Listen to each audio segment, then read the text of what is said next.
Entonces, lo que ya habíamos hablado hasta ahora, habíamos movido desde afuera de la Tierra hasta adentro.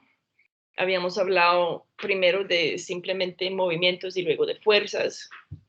Hablamos de sólidos y elásticos, cosas sólidos y elásticos como la corteza y fluidos, como el manto a largo plazo.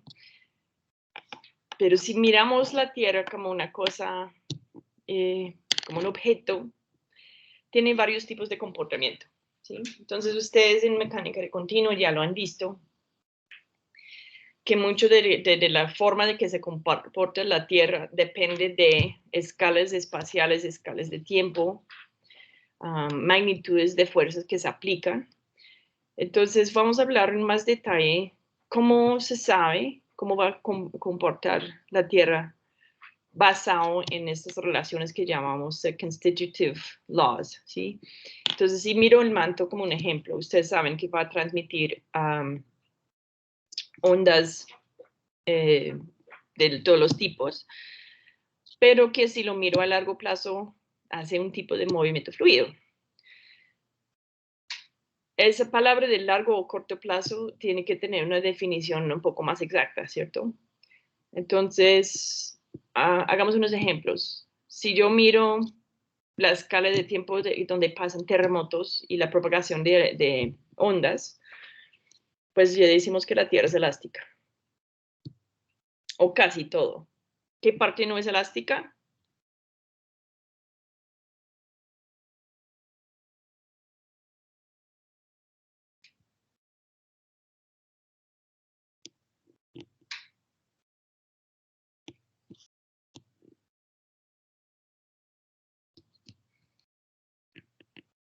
Hay una parte de la Tierra que realmente es un fluido, ¿sí?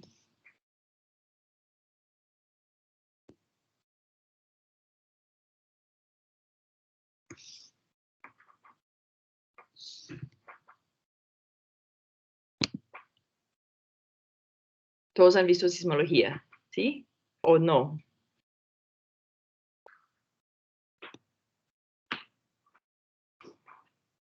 Okay.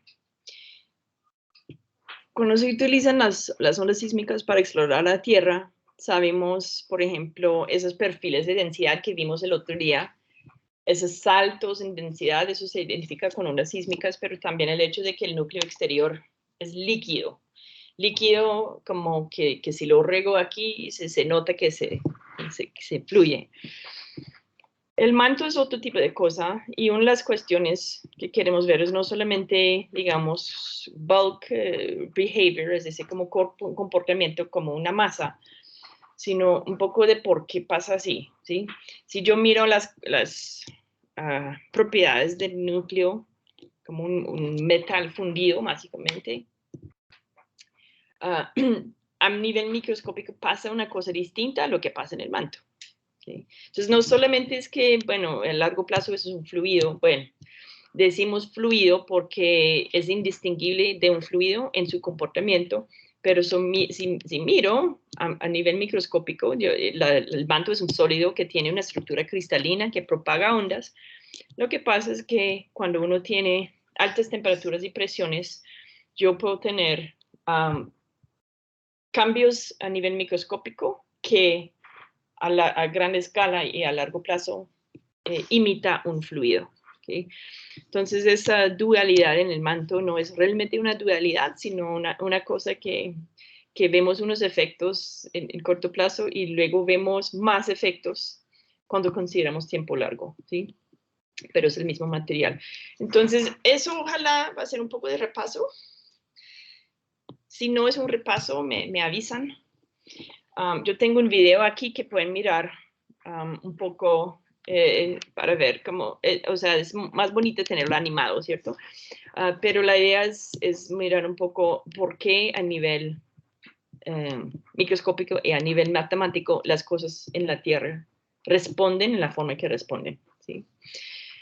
Entonces, hablamos de relaciones constitutivas, ustedes ya lo vieron cuando estamos hablando de la corteza, ¿sí? Que es stress proporcional a strain. Si aplico más fuerza, se plega más. Si ya lo pliego, hay una resistencia elástica que lo pone como en equilibrio, donde básicamente la fuerza elástica resiste la fuerza aplicada y queda ahí. Un fluido es diferente porque ya hablamos de que el estrés está relacionado con la velocidad. ¿Sí? Stress is proportional to strain rate, es decir, que entre más aplico fuerzas, sobre todo fuerzas diferenciales de cizalla, más velocidad de fluido voy a conseguir. ¿Qué implica eso? Si aprimo algo, aplico una fuerza, pero no hago nada más, pues el fluido mueve y se para ahí. Si quiero que siga moviendo, necesito seguir aplicando estreses, pero más y más, ¿sí? Es decir, si yo pongo un estrés y el fluido se fluye y luego no pasa nada, o sea que no sigo aplicando más y más estrés, pues deja de mover, ¿okay? Entonces vamos a ver un poco los diferentes tipos de comportamiento, los diferentes tipos de relación constitutivo que me dice básicamente una relación entre estrés y deformación y qué implicaciones tiene, ¿sí? ¿Qué tipo de materiales tiene? ¿Sí? Un ejemplo que no sé qué tanto ustedes han estudiado, porque uno tiene que hacer estudios de muy largo plazo para ver ese tipo de cosas, pero la corteza también puede fluir. ¿Sí? En la tarea les puse a ver cuánto tiempo dura una anomalía térmica en propagar por la Tierra, ¿sí? Y yo creo que pues si hicieron bien el ejercicio, para que el calor fluya por conducción desde el núcleo hasta la superficie, uno necesita más tiempo que todo el tiempo del universo para que se propague ahí. O sea, que no va a pasar ni en la vida de la Tierra. Entonces, si hay una geoterma y hay flujo allá afuera, es porque hay otro proceso que ya sabemos que es convección.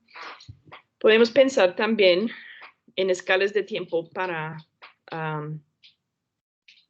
estreses, ¿sí? Entonces, imaginamos el caso de las islas. Recuerde que como estamos plegando la corteza porque hay una isla volcánica donde se deposita algo pesado encima y se plega la corteza y tengo esa forma que ustedes ya conocen, la expresión matemática para esa forma que tiene la corteza. ¿Qué pasa si lo dejo ahí por millones y millones de años? Si realmente la corteza es elástica, va a quedar ahí siempre. ¿Sí? Yo voy a plegar la corteza y ahí queda. Porque si la isla no aplica más fuerza, pues ya estoy en equilibrio. Yo tengo las fuerzas de buoyancia y elástica hacia arriba, y la fuerza de gravedad de la isla hacia abajo, y ahí queda. Pero realmente, si miramos muy largo plazo, sí hay un límite en ese comportamiento elástico. Entonces tenemos que empezar a considerar qué pasa, por ejemplo, en los continentes que tienen corteza muy espeso, donde yo dejo una fuerza aplicada por 100 millones de años.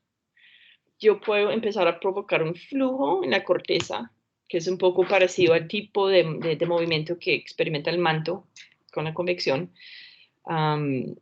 Y entonces yo puedo decir que, bueno, a tiempo muy largo, también la corteza o la parte inferior de la corteza es un fluido. Y de hecho, ese borde que de pronto ustedes conocen como brittle ductile transition, donde esta parte es como más rígida y esa parte es más dúctil, se trata de eso. A largo plazo, esa parte dúctil va a volverse un fluido. ¿Okay? Las implicaciones son muchas. Me va a decir, por ejemplo, la historia de desarrollo de una cuenca, porque las cuencas son de largo plazo. Y la asunción de que toda la corteza elástica ya de pronto no sea tan cierto.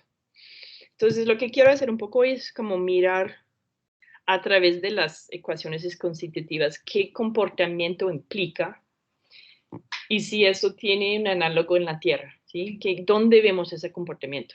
¿Y a qué escala de tiempo? ¿En qué tipo de proceso? Porque eso, para modelar qué hace la Tierra bajo diferentes condiciones, requiere ese tipo de análisis. ¿Listo? Entonces,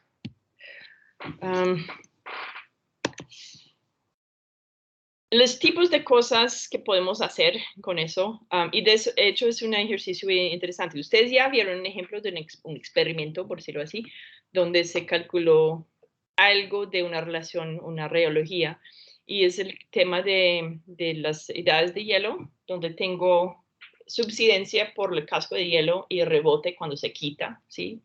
El ajuste glacial. Eso nos permitió calcular una viscosidad para el manto, ¿sí? El manto, o sea, para ver cómo es el manto necesitamos esa exploración indirecta. Podemos hacerlo con sísmica, pero ¿cuál es el problema con sísmica? Es de muy corto plazo. Yo voy a ver comportamiento elástico, yo puedo ver densidad, ¿sí? Pero lo que no voy a ver es su comportamiento en su carácter fluido que tiene a más largo plazo.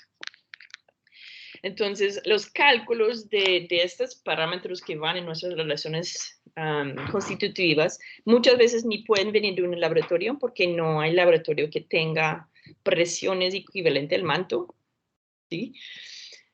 Sino experimentos con la Tierra misma, con observaciones de qué pasa, por ejemplo, cuando hay terremoto, cuando hay rebote isostático por las glaciares, cuando uno toma una historia de subsidencia de una cuenca utilizando métodos petrológicos para decir, bueno, entonces físicamente, ¿qué pasó ahí? Entonces uno tiene que hacer esas observaciones de eventos geológicos para decir cómo es mi manto, qué tipo de material es, porque experimentos en el lab te llevas a cierto punto.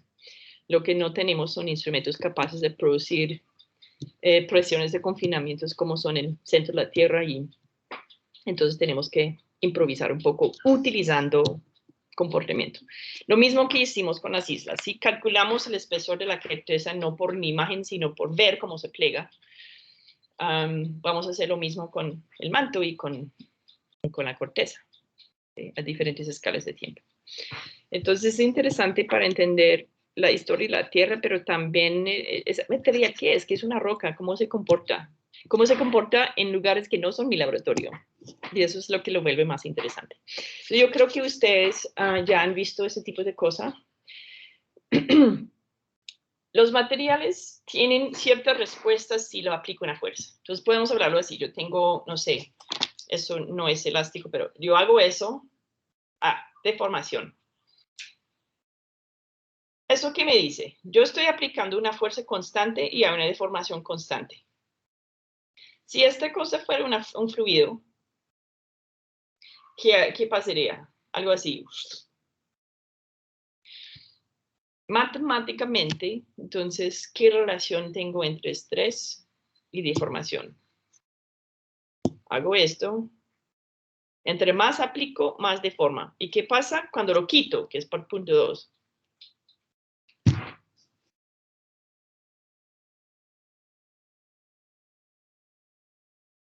Si es realmente elástico, mientras le quito algo de fuerza, debería retomar su forma original. ¿Lo mismo va a pasar con un fluido? No. No, profe. No, entonces cuando hablamos de comportamiento, siempre hay esos dos aspectos. ¿Qué pasa cuando aplico? ¿Qué pasa cuando quito?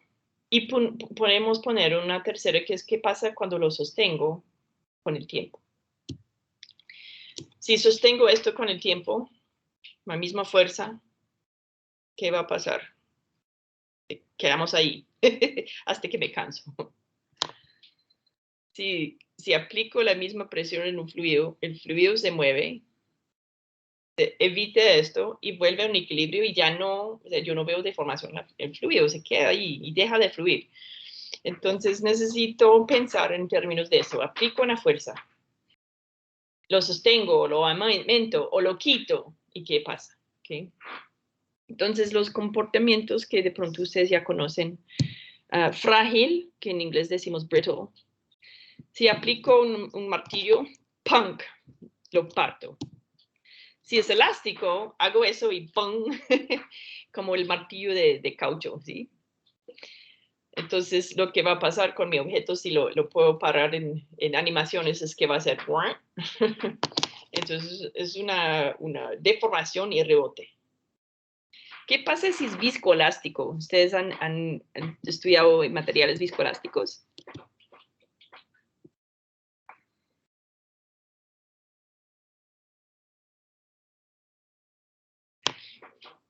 Tenemos que hacer eso. O alguien tiene que hacer el experimento. Yo tengo en la oficina, que no.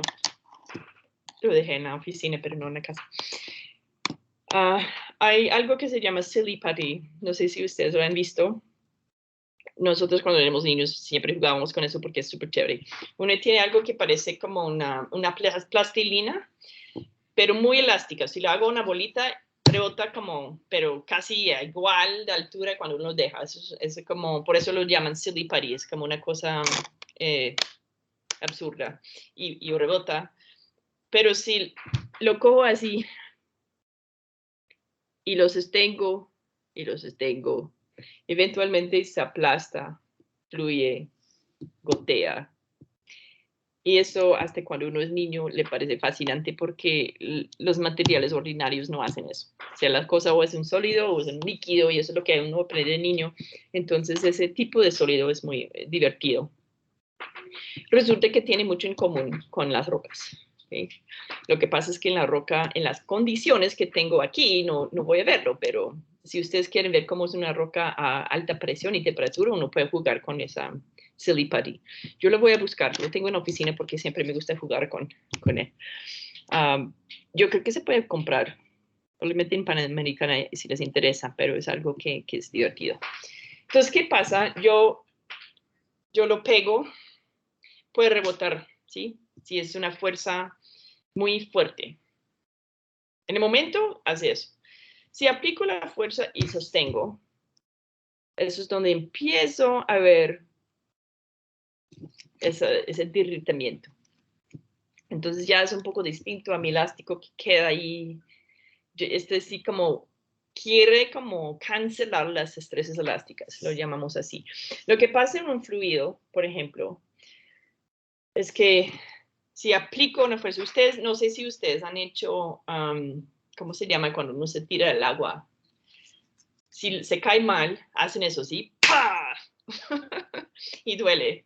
Entonces, en el momento, si pego un fluido, de hecho, no mueve, no cede.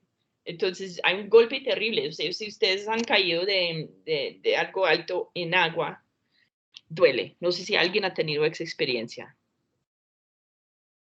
Por eso uno se muere cuando se tira en un puente. O sea, que hay gente que hace eso y es como pegar concreto. Y uno dice, pero ¿cómo así? Yo tengo mi agua y yo puedo hacer eso. Y es como no hay nada de fuerza. Pero el tiempo es todo. Si yo lo pego en un instante, se vuelve tan resistente como un concreto y hasta me mata. ¿Okay?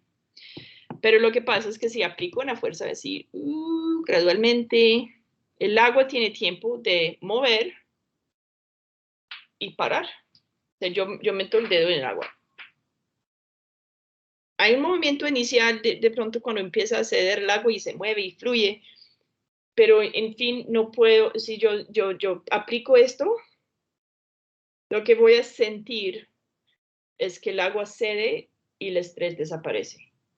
El agua no puede soportar un estrés permanentemente, entonces lo que pasa es que aplico una fuerza, se mueve y ya el estrés desaparece. Entonces no siento nada de resistencia después de ese golpe inicial. Si quiero que el fluido siga moviendo, entonces tengo que hacer algo, tengo que cambiar la dirección, tengo que repetir la fuerza, tengo que aumentar la fuerza, tengo que hacer cosas para provocar ese movimiento, porque si hago eso, ¡tum!, y lo dejo ahí, se mueve, se cancela y ya no hay estrés. Entonces, al inicio hay un golpe y luego después se acomoda, cambia su forma hasta cancelar todos los estreses. Algo viscoelástico, entonces, es entre las dos cosas. Tiene un componente de comportamiento elástico, hay un rebote, pero lo que pasa es que si lo sostengo, la respuesta inicial es como el turupito que causa, como si lo mismo, si yo tuviera la corteza aquí, pongo algo encima, se plegue, pero lo que es interesante, si lo dejo allá mucho rato, luego voy a ver el flujo. Y eso es lo que pasa precisamente con las edades de hielo. ¿Sí? Si yo pienso en las edades de hielo, es una especie de fuerzas periódicas. Imagínense, yo tengo mi pelota en algún lado, ya lo traigo. Mejor. Ojalá no pase nada mal con eso. La gomita. Si eso es elástico, va a pasar eso. Sí. Quedó ahí. Casco de hielo queda. Pero en el caso de viscoelasticidad, yo sigo con la misma fuerza. Asumimos que es un peso de un casco de hielo que como aplica una fuerza siempre constante, que tiene esa gravedad hacia abajo, y lo dejo ahí por miles de años. Si la Tierra fuera una pelota de elástico, pues deformaría hasta que el peso del casco de hielo exactamente cancelaba la fuerza de plegamiento elástico y quedaría ahí. Pero sabemos que eso sigue y sigue y sigue y sigue. No para siempre, sino hasta qué punto. ¿Cuándo va a parar de hundirse ese hielo?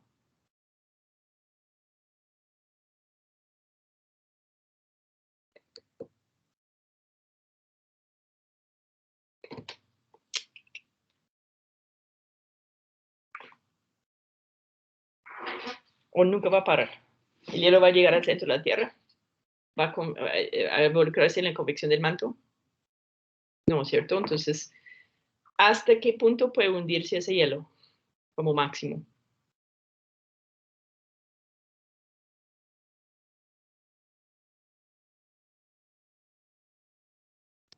Cuando esté equilibrado. Ok.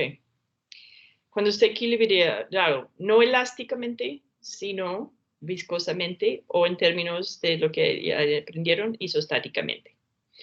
Lo que pasa es que a largo plazo, el manto, por ser un fluido de largo plazo, eso implica que el punto final de mi hundimiento bajo de un casco de hielo va a ser el equilibrio isostático, ¿sí? Eso, recuerde, yo les pedí eso, yo creo que en un parcial. Si yo tengo un arco de islas, no es exactamente igual que un continente, un casco de hielo, porque es chiquita, ¿sí? Entonces, el plegamiento elástico de la corteza es muy fuerte. Pero si pongo a nivel continente, lo que estoy sintiendo básicamente es como es el manto. Porque la corteza no va a tener la suficiente curvatura para resistir. Lo que resiste, en fin, es el manto.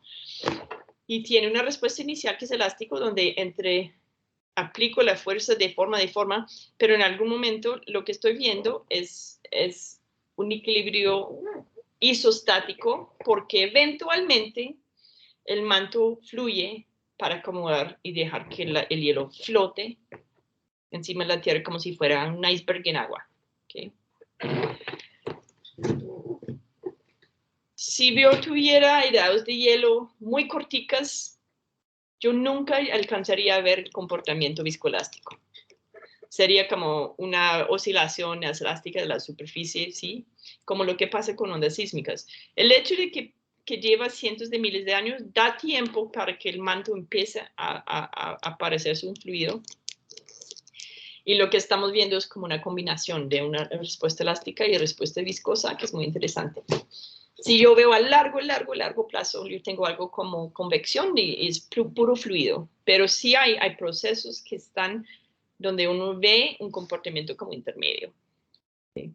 Entonces, en la tarea les di una pregunta de un bloque que se pone encima de un material viscoelástico. Ustedes lo pueden imaginar como un casco de hielo si quieren, y la idea es ver cómo se mueve en el tiempo. Y para entender eso, uno necesita saber la relación constitutiva del manto para ver cómo se hunde la cosa en el tiempo, porque no es instantánea, ¿sí? Si yo pongo un cubo de hielo en mi agua, básicamente flota ya casi de una vez. De pronto, si lo dejo caer, hay una oscilación y flota. Pero en este caso de largo plazo, de poner un casco, inicialmente hunde rápido y eventualmente queda ahí. ¿Sí? Esas palabras eventualmente y rápido, y eso tenemos que cuantificar, y eso se puede hacer a través de las ecuaciones, y esa es la idea.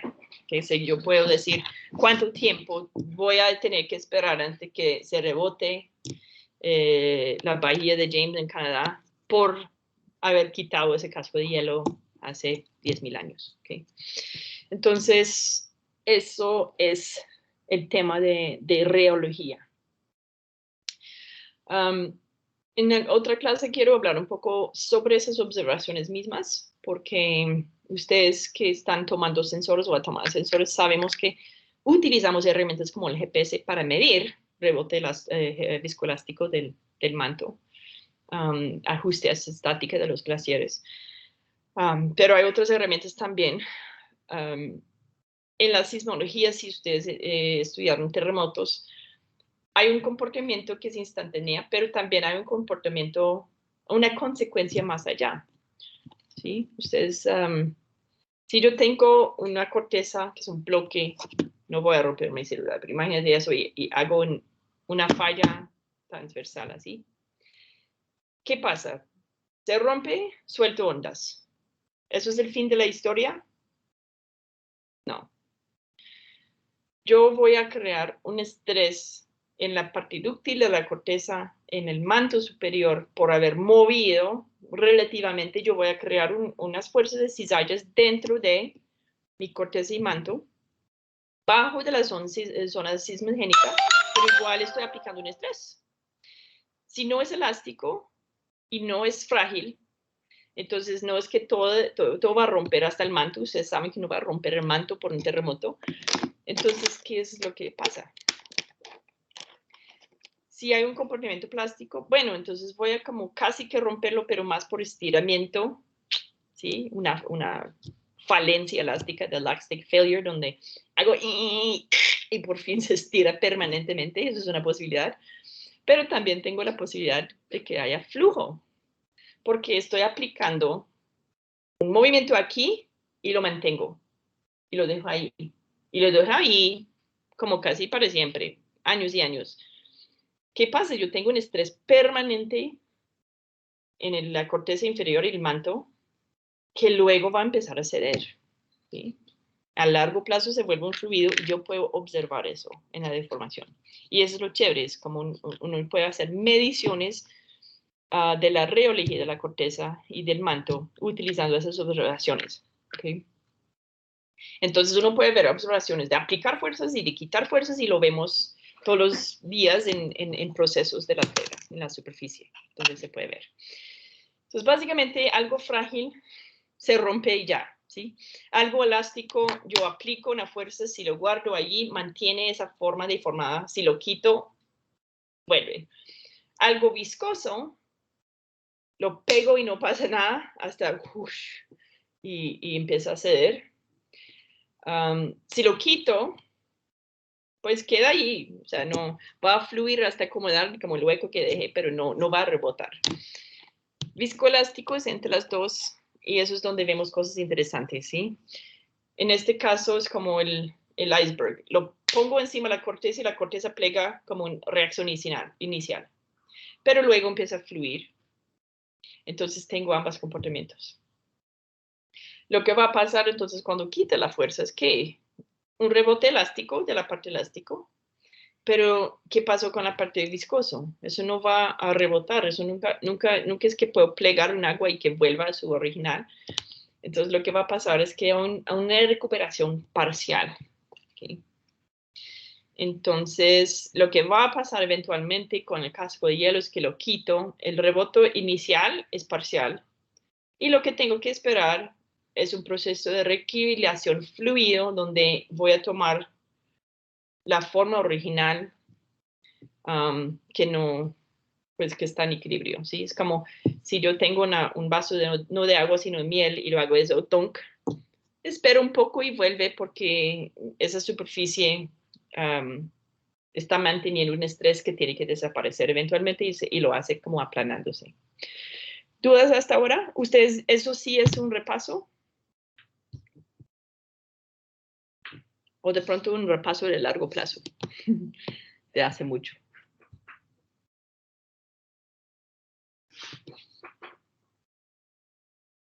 Ok. Sí, es un repaso. Entonces, fácil. Ok, listo. Entonces, hagamos casos. Okay. Ustedes entonces han visto esas curvas que si yo pongo stress con strain, yo puedo ver que pues hay una relación lineal en caso de elásticos. En el caso de algo fluido, las relaciones entre estrés y velocidad de flujo, ¿okay? No de estrés total. Entonces, el Maxwell Viscoelastic es una forma de combinar esos dos tipos de comportamiento y tenemos una forma de visualizar eso, ¿okay? Que ustedes van a ver. Bueno, esa cosa que... ¿Ustedes han visto estos diagramas? ¿O eso sí es nuevo?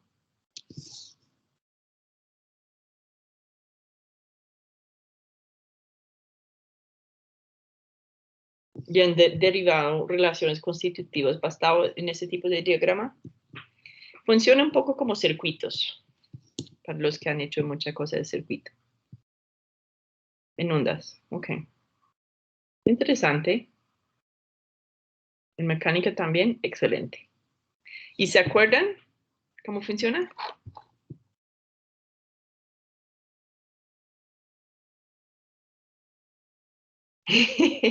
Ok. Bueno, entonces podemos hacer unos ejercicios para despertarles un poco, pero vuelvo un poco para recordarle. Ustedes pueden en casa hacer sus experimentos con eso. Si yo tengo una bolita de arcilla, eso sí, si lo deja caer, se comporta diferente que una gomita, ¿sí? Un borrador, o un cubo de alita, ¿sí? O de miel. Entonces uno puede observar eso y tener una idea como intuitiva de la cosa. Pero recuerde que estamos con 4 ejemplos que pasan en tiempos cortos. Si yo veo una roca, la roca, yo puedo decir, bueno, es como una gomita. No, es más como el cubo de alita. Lo que necesito tomar en cuenta con la roca es, bueno, ¿qué tipo de roca es? Hay rocas que son intrínsecamente más frágiles o más elásticas, más compresibles y todo eso es diferente. Pero una roca que tengo en la mesa es muy diferente a roca en compresión. ¿Hay alguien aquí que ha trabajado en ingeniería con esas pruebas triaxiales y intentar romper rocas en diferentes formas, con diferentes presiones de confinamiento? ¿Ese tipo de experimentos ustedes han hecho? ¿O nunca?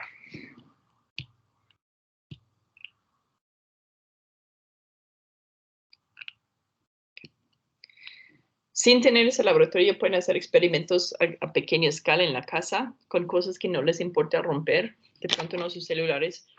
Pero si aplico una fuerza y estoy en condiciones superficiales, es decir, como temperatura normalita, cero presión, y hago esto, pues mi celular es bastante resistente. Probablemente llega un momento donde lo podría plegar, pero con suficiente fuerza se rompe. Entonces, la rheología de mi celular depende de también cuánta fuerza aplica en total. Si le pongo mucho, se rompe. Si pongo poco, de pronto resiste elásticamente por un rato. ¿Okay? El otro es, si aplico una fuerza así gradualmente hasta que tenerlo muy grande, de pronto lo plego, pero si aplico muy abruptamente la misma fuerza total, cambia el comportamiento. Y eso es lo que pasa con las rocas. Si yo pongo un martillo y pego mi roca así, ¡pam! Yo lo puedo partir muy fácilmente, a pesar de que esa fuerza es mucho menor que la fuerza del peso de una isla. Pero lo que pasa con la fuerza del peso de una isla es que va como aumentando poco a poco y tiene como tiempo de acomodarse, así a plegar. Mientras si lo hago ¡pam! Con el martillo, pues rompo la roca. Entonces, no solamente qué tan grande es la fuerza, sino si la fuerza se aplica en corto tiempo o si se aplica gradualmente. Si la presión de confinamiento es alta, tienden a volverse menos frágiles las cosas. Eso probablemente no es cierto de todos los materiales, pero por lo menos para una roca. Entonces, meter mi roca al fondo de la corteza o meterlo encima me da un comportamiento distinto, aún con todas las otras cosas iguales, temperatura, fuerza y todo. El confinamiento hace que el objeto resiste un rompimiento, y no sé si ustedes recuerdan, de pronto de mecánica, algo que se llama internal strength, ¿sí? La fortaleza que tiene una roca para resistir romperse, ¿sí? Yo puedo romper la roca, normalmente se parten planos que tienen que ver con la orientación de estresses principales. Eso sí lo recuerdan, ¿sí? Si pongo una gran presión de confinamiento, ¿qué va a pasar? La fuerza necesaria para romper la roca ya aumenta, ¿sí? Necesito hacerle más fuerza para que se rompa porque ahora tiene más fortaleza interna que resiste ser rompido. ¿Okay? Y eso es lo que pasa cuando yo tengo rocas en profundidades más altas. Eso es ayudado un poco por el tema de temperatura, ¿sí? Si yo pongo mi roca en un ambiente caliente, se vuelve más maleable, de pronto lo puedo plegar en lugar de romper con un martillo y de pronto llego a aplastarlo y no romperlo, si la temperatura es suficientemente alta. Entonces, hay condiciones internas de la roca, como su forma cristalina, su composición, pero lo que domina muchas veces son todas esas características externas que pueden influir qué hace mi roca. ¿Okay? Todo eso, si yo voy a hacer una relación constitutiva con los materiales, tiene que aparecer en mi ecuación. Si no, estoy dejando por afuera alguna componente de mi comportamiento. Entonces, ¿qué espero de mi relación constitutiva? Yo espero ver que aparezca estrés, deformación, pero también temperatura, presente confinamiento, ¿sí? Y tiempo. Porque cuando aplico el estrés es función de tiempo. La deformación también es función de tiempo. Entonces, estas cosas sencillas de stress proportional to strain son bonitas, pero falta mucha física ahí y una relación constitutiva tiene más cosas metidas. Entonces vamos a ver un poco. Eso es como una forma gráfica de decir lo mismo, ¿sí? Recuerda esa cosa de las condiciones de rompimiento, que necesito llegar a cierto estrés para superar la fortaleza elástica y romper. Y que yo tengo diferentes ángulos de rompimiento. No sé si ustedes vieron un poco de Anderson's Theory of Faulting, de por qué las fallas tienen los ángulos que tienen cuando yo espicho un continente o que estiro un continente. Yo no voy a entrar mucho en eso. O sea, tenemos que enfocarnos en diferentes componentes, pero ojalá eso sea ya algo que estudiar en mecánica y de pronto en sísmica. Y yo me enfoco más en la parte viscoelástica, que de pronto no han visto tanto en otros cursos. Okay. Entonces, miramos escalas de tiempo, ya el corto plazo, podemos ya decir que tiempo sísmico, ¿sí? Las mareas, ¿eso es corto plazo o largo plazo?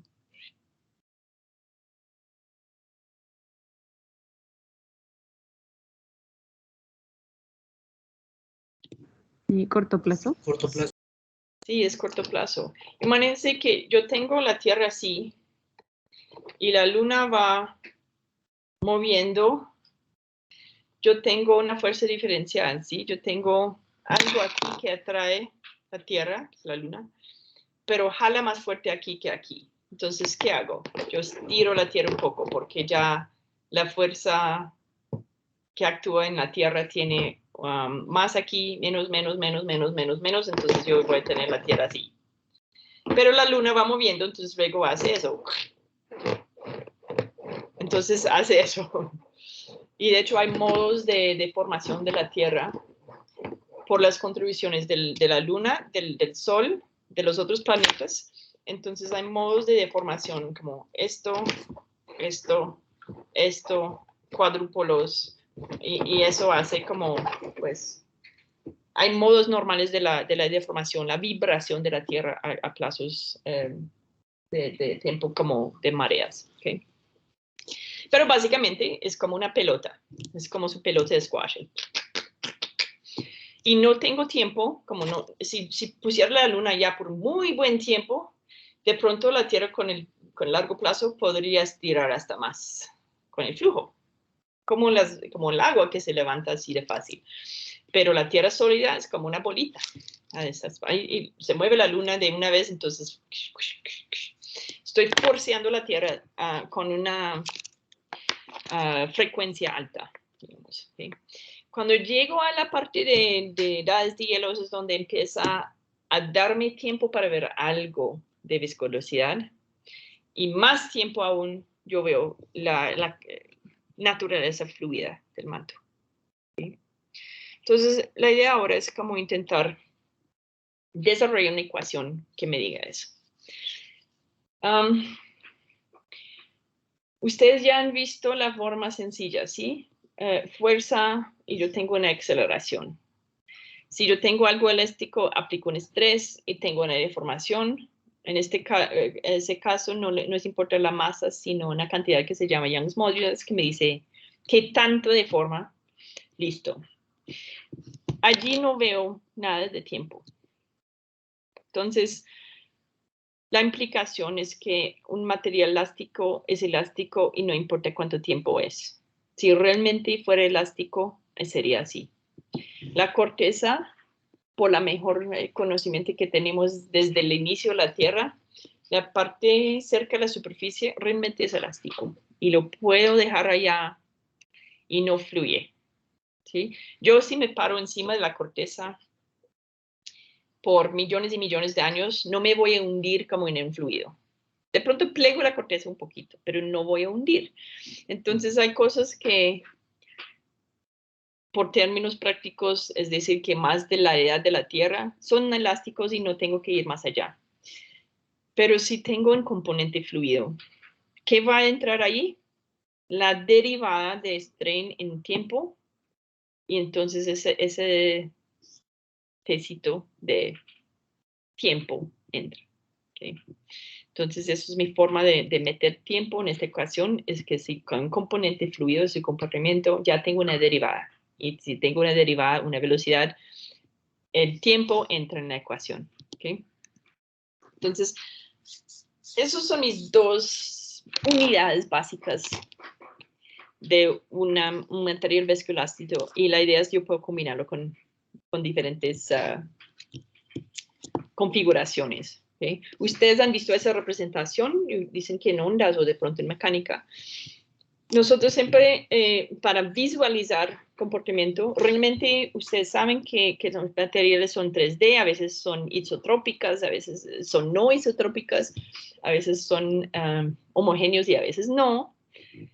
Pero mi modelo empieza con algo muy sencillo, que es una cosa de una dimensión, que si es elástico, lo modelo como resorte. ¿Okay? Y eso es donde sale el Hooke's Law, donde estiro el resorte, y si quiero estirarlo más, tengo que aplicar más fuerza, porque la deformación total es proporcional al estrés que aplico. Entonces, para visualizar eso en un comportamiento de algo elástico, siempre utilizo esa figura de resorte. Un fluido, esta cosa que parece muy abstracto, es como tener mi pocillo aquí y poner un palo con un disco abajo. Lo pongo ahí e intento sacarlo. ¿Okay? No sé si ustedes han visto, en el laboratorio de ingeniería tienen estas viscosómetros, no sé cómo si se llama así, donde yo pongo diferentes fluidos en tubos y hay algo que es como una platica, bueno, uno más así. ¿Okay? Lo pongo en el fluido y según la rapidez de movimiento yo puedo calcular la viscosidad. Entonces imagínalo así, yo pongo esta cosa en agua y jalo. Pues uno tiene que poner un esfuercito. Pero si con un esfuerzo pequeño lo sostengo y sigo aplicando una fuerza de arriba, pues eventualmente sale. Lo que va a pasar es que si esta cosa está llena de miel y no de agua, requiere más fuercita. ¿Okay? ¿Qué pasa si yo tengo esto? Bueno, el tubo tiene que ser básicamente sellado, o sea que tiene que realmente caber bien para que la única forma es un flujo alrededor de eso para que se mueve. Si jalo muy abruptamente, si hago eso, ¿cuál va a ser la sensación inicial? ¿sí? No sé si puedes ver. Eso, y la próxima vez lo voy a pegar. Entonces uno lo mete en el agua y yo voy a hacer eso. ¿Va a salir de una? ¿O qué va a pasar?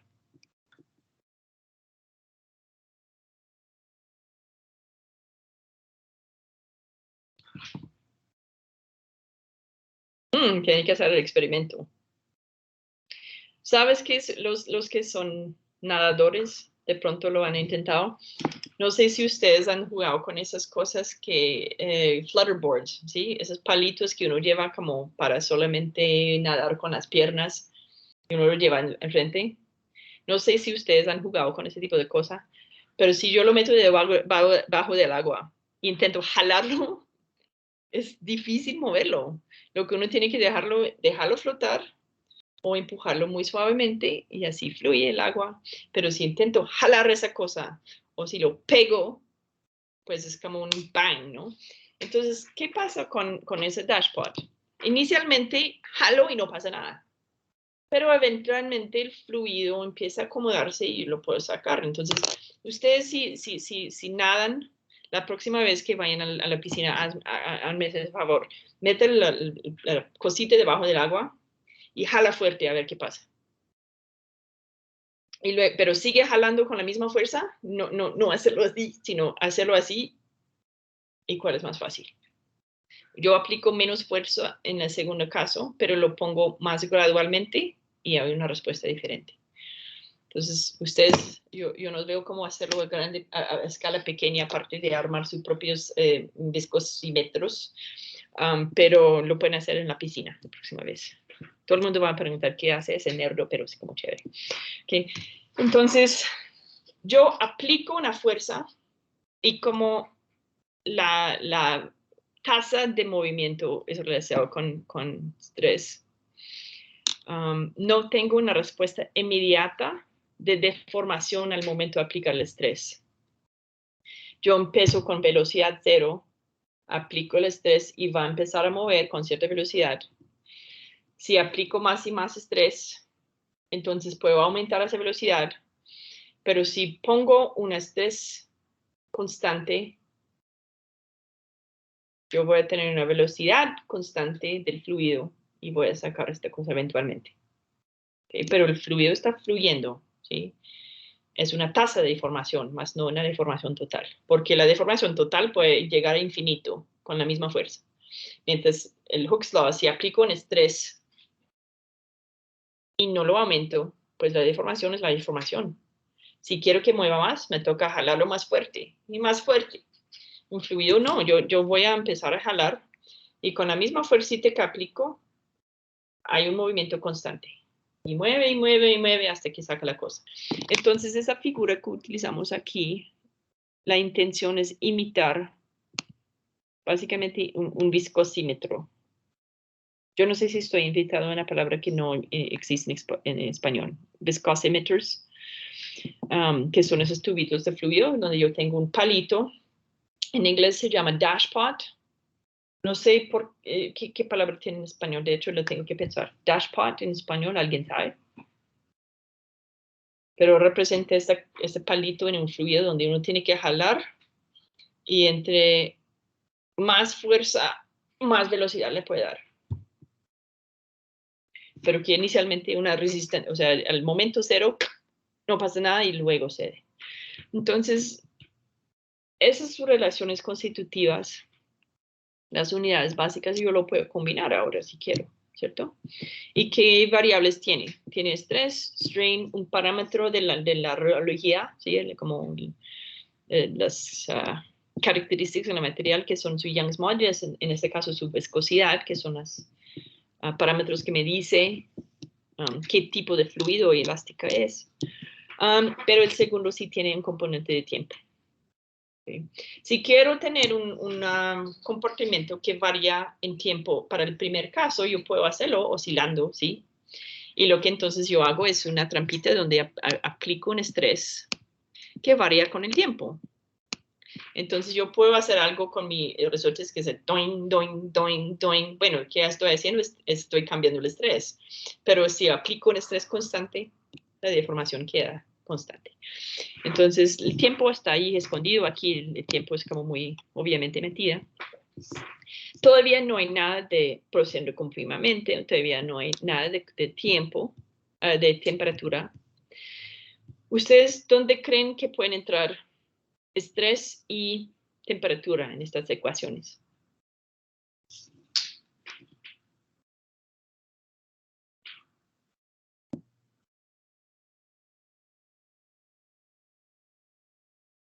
¿Está ahí implícitamente o me toca introducir factores y cosas? Mire con cuidado estas cosas. Dime, Laura. Iba a participar yo. Iba a decir que hay que meterlos. Hay que meterlos, ¿sí? Y, exactamente. ¿Y dónde se mete?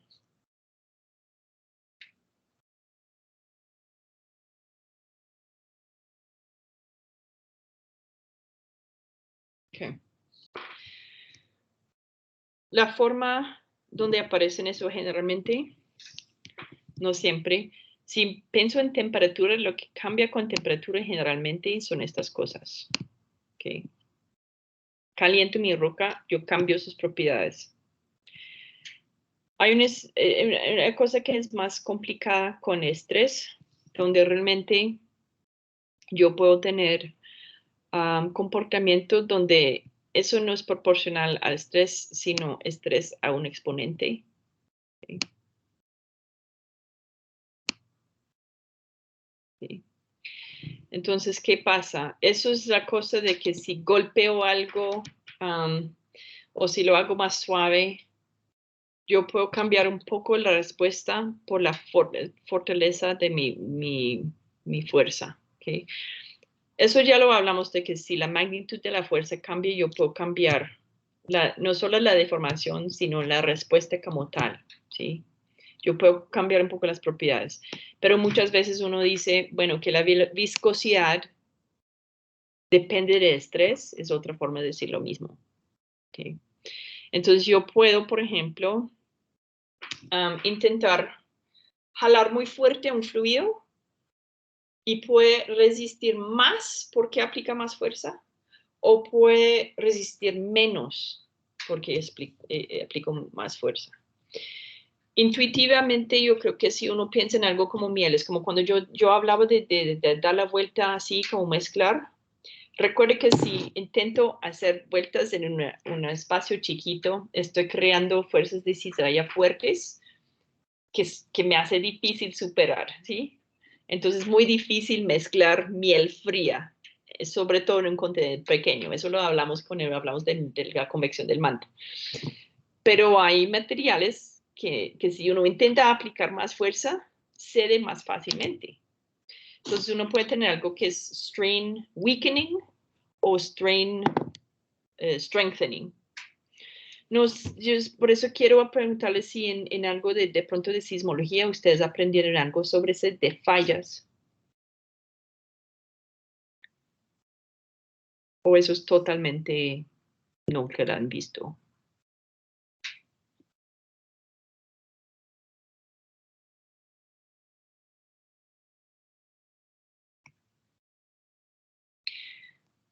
Si es algo nuevo, de pronto les interesaría estudiar un poco más sobre el tema de qué pasa en terremotos porque el comportamiento de las fallas es mucho más interesante de lo que aprenden de cómo superar fricción estática y esas cosas. ¿Sí? Uno puede tener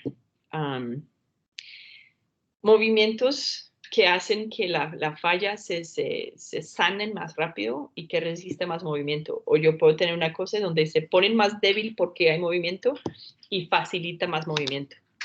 Y eso depende del material y las condiciones de estrés aplicado y todo. Eso es para otro día, o sea que si de pronto, a veces yo creo que JB lo cubre en sísmica, pero es algo muy interesante que uno en el estudio de sismología tiene que aportar algo de geodinámica para entender las fallas mismas. ¿Okay? Pero entonces hay materiales donde la respuesta depende del estrés aplicada, porque a veces meto más estrés y baja la fortaleza del material. Entonces, como disminuir la viscosidad, solo por aplicar un poco más estrés. Entonces, es un comportamiento no lineal. Es interesante porque lo vemos en ciertas situaciones, especialmente en la corteza, que es un material muy no lineal. Pero por el momento, hoy lo que quiero es enfocarme en, digamos, en materiales con comportamiento muy suave, sana y fácil. Entonces vamos a asumir que hay una relación directa, que la viscosidad es un constante, es un parámetro ahí que no depende de nada más, y así tenemos ecuaciones bastante sencillas. Esa es una ecuación algebraica y realmente son en 3 dimensiones con matriz de 3×3. Esto es una ecuación diferencial, ¿sí? Si lo hacemos en una dimensión es como fácil de solucionar, ¿okay? Entonces empezamos. Mi primera combinación, ustedes me van a decir qué hago. Ay, es que es como quien me tiene. Yo lo voy a dibujar aquí porque ustedes me tienen que decir cómo comparten y la respuesta está. Yo voy a combinarlo aquí. Imagínate que como físicamente estoy combinando esto de forma lineal. Yo tengo una pared aquí y ahora voy a jalar aquí. ¡Pum! Aplico un estrés. Eso tiene cierto Young's modulus, eso tiene cierta viscosidad, está. Okay. ¿Qué esperan? ¿Qué va a pasar? Momento cero. ¡Plunk!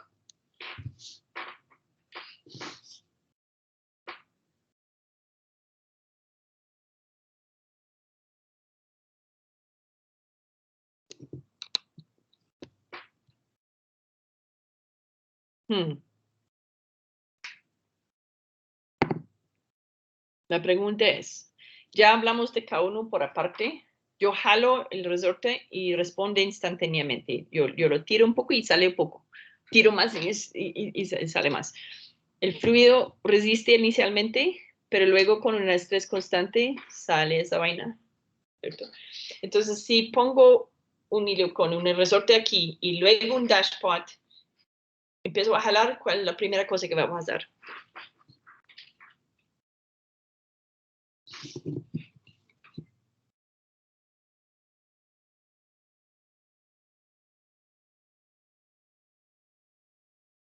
De pronto se va a mover primero el resorte. No, sí. Es que pues me acuerdo en ondas que cuando teníamos estas cosas que dependían de la velocidad eran mucho más difícil de mover al principio.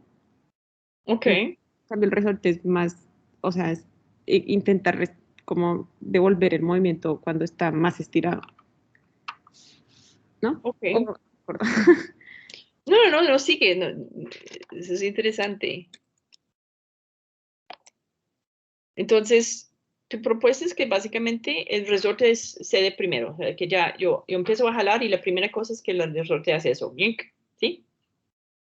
Que es toda la razón, o sea, si yo jalo un resorte, va a estirar y es de una vez, ¿sí? Lo que sí puede pasar es que si el resorte es muy, muy, muy duro, no sé si ustedes han visto esos resortes que son armadas como para tener una longitud de 0 o menos, que uno intenta jalar. A veces lo tienen en como las sillas que se acuestan y esas cosas que son resortes muy duros y uno con las manos no puede estirar, ¿sí? Pero un slinky. Entonces, a veces si yo jalo y si ese resorte es muy duro, puede no estirar de nada. Pero vamos a asumir que es como un resorte suavecita. Entonces, en ese caso, sí, la primera cosa que va a pasar es que eso va. Porque lo que no pasa es nada aquí. En momento cero, eso está bloqueado, ¿sí? Como un momento que jalo debajo del agua. Pero entonces, lo que voy a hacer es lo siguiente. Yo puedo hacer muchos experimentos con fuerzas y moverlo a cierto punto. Yo puedo tener estreses variantes y vamos a ver como análogos en la Tierra de tener oscilaciones de fuerzas y eso. Pero empezamos con un caso sencillo. Yo voy a jalar y seguir, o sea, yo voy a jalar hasta cierta distancia y mantener esta extensión, ¿sí? Entonces hagamos el experimento. Laura dice, si jalo, yo voy a extender esto, ¿sí? Hasta más o menos su punto de equilibrio, listo, ¿ok? Ignoramos el otro por un momento. pero me voy a mantener en esa posición. ¿Qué va a pasar? Yo voy a empezar a estirar esta cosa, llegar a cierto punto, pararme, pero mantener esa distancia. Yo voy a como mantener mi posición. ¿Qué va a pasar con todo ese aparato? Mira el dashpot, la parte viscosa. ¿Qué va a pasar?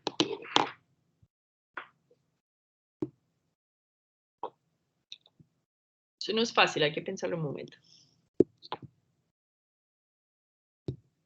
De cierta forma, esas dos cosas van a interferir un poco uno con el otro, porque uno se puede acomodar y ¿qué va a pasar? Yo puedo cambiar el estrés que estoy aplicando en el otro porque el otro se movió, o sea que, y eso es lo que pasa precisamente en las fallas y por eso es difícil de predecir terremotos. Yo rompo una parte, cambio el estrés allá y allá, ¿qué va a pasar? Es una pregunta compleja. Entonces, con ese modelo, ¿qué va a pasar? Yo jalo y me mantengo en esta posición. ¿Qué voy a sentir? ¿Voy a tener que mantener la misma fuerza para estar aquí? ¿O voy a tener que jalar más? ¿O va a empezar a ser más suave el esfuerzo? ¿Qué piensan?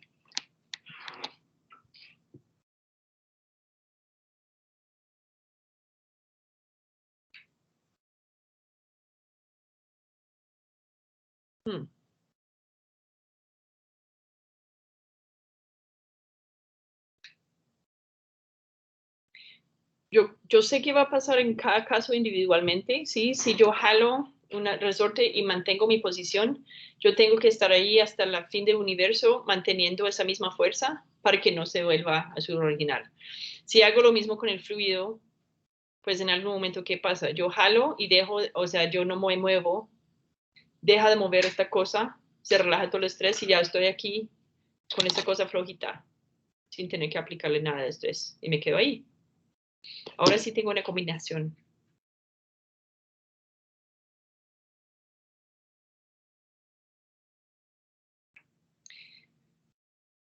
¿Eso qué situación imita en la Tierra? Eso es como poner el casco encima de la Tierra. Yo llego con mi iceberg y hago clac. En este caso, ¿qué va a pasar? Yo no estoy manteniendo la misma distancia, sino la misma fuerza. Entonces, yo pongo mi iceberg, se plegue eso. Lo dejo ahí, manteniendo exactamente la misma fuerza, empieza a mover el fluido. Sin cambiar el estrés. Aquí lo que estoy diciendo es que, bueno, yo puedo aplicar una fuerza constante o puedo aplicar una extensión constante. De pronto es más intuitiva empezar con aplicar una fuerza constante. Entonces hagamos así. Yo voy a jalar y siempre voy a jalar con la misma fuerza. Esta cosa va a seguir abriendo, va a quedar así, va a devolver. Estoy aplicando la misma fuerza, no más, no menos, pero siempre manteniendo mi esfuerzo igual. ¿Qué va a pasar con ese aparato?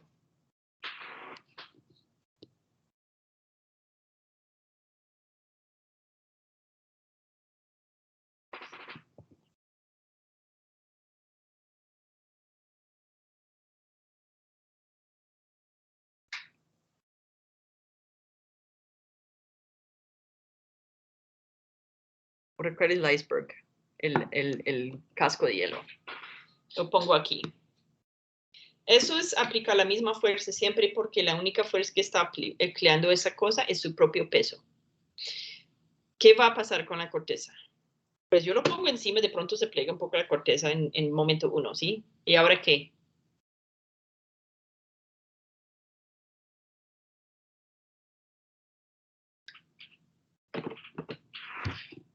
Empieza como a deformar. Pues, Sí. de Va a seguir deformando. Ese comportamiento que causa esa deformación, ¿qué es? Es esto, ¿cierto? Entonces yo jalo mi cosa que tiene resorte y dashpot. Inicialmente lo que pasa es que el resorte estira y llega a su límite. Pero va a pasar algo raro, es que luego el dashpot va a empezar a ceder.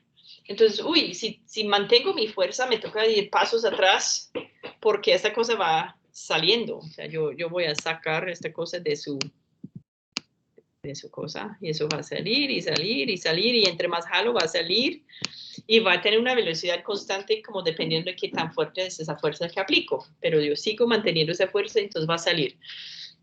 Mientras eso está saliendo, ¿qué pasa con mi amigo el resorte? ¿Mantiene su posición extendida? ¿Vuelve? ¿Estira más? ¿O qué creen?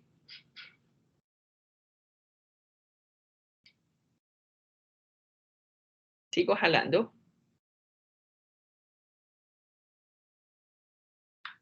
Okay. Eso es una pregunta muy difícil. Yo les voy a poner a pensarlo en la casa un poco. Pero hay que pensar, para resolver eso necesito básicamente saber individualmente cuánta fuerza estoy aplicando al resorte. ¿Okay? Entonces yo tengo una trampita ahí metida, o algo que escondí un poco, que es, aplico un estrés aquí. ¿Cuál es el estrés aquí y el estrés aquí? Si quiero contestar qué está haciendo cualquier componente entre los dos individualmente, necesito saber qué estrés está pasando aquí y qué estrés está pasando aquí por jalar allá. ¿Okay? Ustedes sí podrían adivinar qué dirían.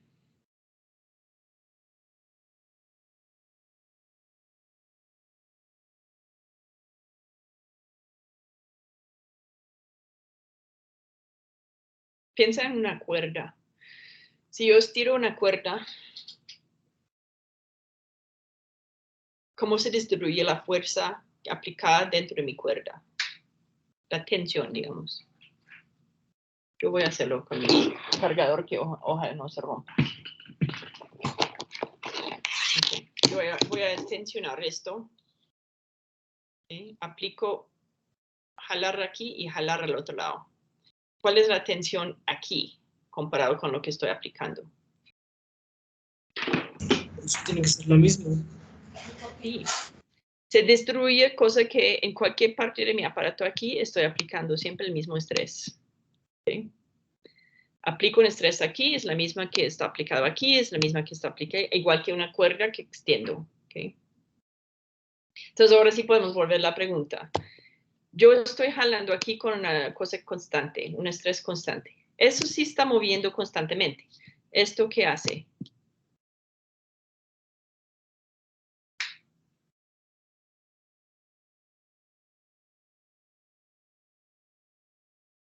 Se relaja, se estira más, se queda quieto.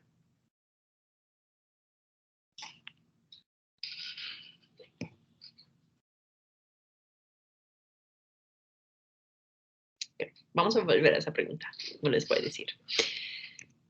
Okay. Este tipo de cuerpo, de tipo de material se llama Maxwell Body o Maxwell viscoelasticidad. Es la forma más sencilla de describir un material viscoelástico. El manto es un poco como esto. Lo que toca pensar, recuerde, es no solamente qué pasa cuando aplico una fuerza, sino qué pasa cuando aplico una fuerza variable, cuando lo suelto. ¿Sí? Entonces soltamos. ¿Sí? Yo voy jalando esta cosa y ahora lo suelto. Ahora, ¿qué va a pasar? Dejo de jalar por completo. ¿Va a volver a la posición original?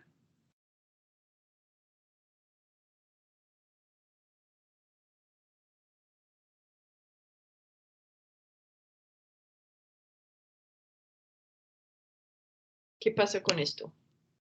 Yo lo tenía tensionado y suelto. Entonces sí tiene que volver, ¿no? ¿Y qué tal esto? Recuerde que el estrés es proporcional a la velocidad. Si suelto el estrés, velocidad va a cero.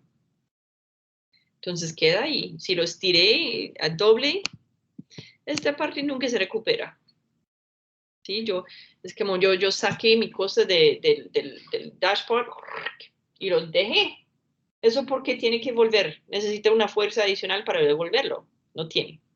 El elástico sí, porque el resorte tiene siempre una fuerza elástica que jala. Pero el fluido no, yo jalo y dejo tirado mi dashboard. Pues ahí queda. ahora no hay gradientes de presión ni una fuerza diferencial para hacerlo mover, no hay nada, entonces pues queda ahí. Entonces eso no vuelve a su configuración inicial. Cuando estamos hablando de fluidos en la Tierra y el manto, pues el rebote como tal no es un rebote porque el fluido quiere volver. Lo que pasa es que yo tengo ahora un gradiente de presión en mi Tierra que se tiene que equilibrar. Entonces yo creo una situación en 3D que no estamos contemplando en esta cosa en 1D, donde yo tengo un hueco en mi piscina, ¿sí? Entonces, ¿qué tengo? Pues un gradiente de presión entre aquí y aquí, ¿sí? Entonces eso tiene que equilibrar. Lo que tengo aquí es algo sencillo, una dimensión donde jalo esta cosa, si lo dejo suelto, no hay fuerza como para devolver el fluido. ¿Okay? Entonces, eso recupera parcialmente cuando lo suelto. El resorte se relaja como completo, vuelve a su condición original porque ya no tengo estrés, entonces la deformación tiene que ir a 0. El otro, ya no tengo estrés, entonces la velocidad va a 0. Entonces queda donde estaba, porque la velocidad de una vez va a 0. ¿Okay? Eso lo vemos sobre todo en fluidos sencillos. Pero yo puedo tener comportamientos más complicados y ustedes van a hacer ese ejercicio. Yo creo que, ¿tenemos tiempo? No. Déjame ver. No tenemos tiempo. Hagan esto en la casa porque vamos a retomar el tema el martes. Pero entonces en lugar de tener una línea así, con el resorte aquí, un dashboard aquí, lo que tengo son 2 cuerdas, uno con el dashboard aquí y uno con eso, y voy a jalar todo el coso, ¿sí? Como un caballo con sus 2 cuerdas. Recuerden todos esos ejercicios que ustedes han hecho con tensión y rueditas y eso, para intentar decirme qué va a pasar cuando jalo en un lado aquí, qué va a pasar con el resorte y qué va a pasar con esto. Es un poco distinto a cuando los tenías alineados. Pero piensa en sus ejercicios de física 1, donde tenían problemas así. Yo tengo una cuerda, lo jalo, eso tiene una tensión. Si tengo un pulley así y 2 cuerdas y jalo, ¿cuál es la tensión aquí y aquí? ¿Sí? Si tengo un sistema de pulleys de muchas cosas y cómo va la cuerda así, así, así, no sé, ¿cómo se divide la tensión? Y si es igual que en una sola cuerda. Y intenta decirme cómo va a ser la relación constitutiva de esto. Entonces, la próxima vez vamos a derivar esas relaciones constitutivas porque ahora de forma como general hablamos de qué hace. Esa diagnóstica de qué hace se traduce en una relación constitutiva. Y es el ejercicio que si ustedes quieren intentarlo en casa, lo pueden hacer. Si no, lo hacemos juntos el martes. Porque creo que ustedes mismos saquen las relaciones constitutivas de esos sólidos, porque de una vez ya están derivando el comportamiento real de la corteza y manto. ¿Listo? Ok. ¿Dudas? Laura, tenías una pregunta que dice el sistema acoplada. Sí. Lo que tengo es, y de hecho Sergio lo dice, el resorte devuelve un poco, el dashboard se queda. Lo que pasa es que tengo que siempre pensar en ambas cosas porque es acoplada y si afecto uno, afecto el otro. ¿Sí? Entonces, rápidamente, el tema de jalar y dejarlo quieto, lo que pasa es que esto va a seguir moviendo hasta que ya no hay estrés. Recuerde que el dashboard mueve cuando hay estrés y tiene velocidad 0 cuando no hay estrés. Entonces, mientras aplico un estrés constante, el dashboard va a mover. Y va a mover hasta que ya no hay estrés. Y cuando voy a tener sin estrés, cuando se ha movido tanto que ya se acomodó y ya no está estirada la cosa. ¿Okay? Entonces vamos a hablar un poco más en detalle, ustedes tienen la idea. Por eso le digo que es un poco como circuitos. Ustedes saben que si tengo elementos de circuitos en serie, yo tengo que pensar en qué pasa con el corriente Y cuando tengo sistemas en paralelo, ¿qué pasa con la corriente cuando pongo, no sé, resistores y capacitadores y eso? Esto es igual. Yo tengo que pensar en qué pasa cuando armo dos elementos que tienen comportamiento diferente y aplique la fuerza según eso, o si lo tengo en paralelo y aplico una fuerza a todo el elemento. Y uno puede hacer combinaciones re locas. Yo en la tarea les di una para solucionar, pero lo pueden hacer pedazo por pedazo de la misma forma que vamos a hacer esos dos, el in series y el paralelo. ¿Okay? Bueno, los dejo. Yo tengo otra clase, pero si tienen dudas, mientras tanto pueden arrancar con la tarea. Yo creo que con lo que hicimos hoy ya pueden hacer básicamente la tarea. Y si no alcanzan a hacerla todo, pues el martes resolvemos dudas sobre el último elemento, que es derivar esa ecuación constitutiva. Bueno, nos vemos pronto. Descanse este puente. Ustedes van a salir de Halloween, ojalá. Entonces, chao y nos vemos pronto.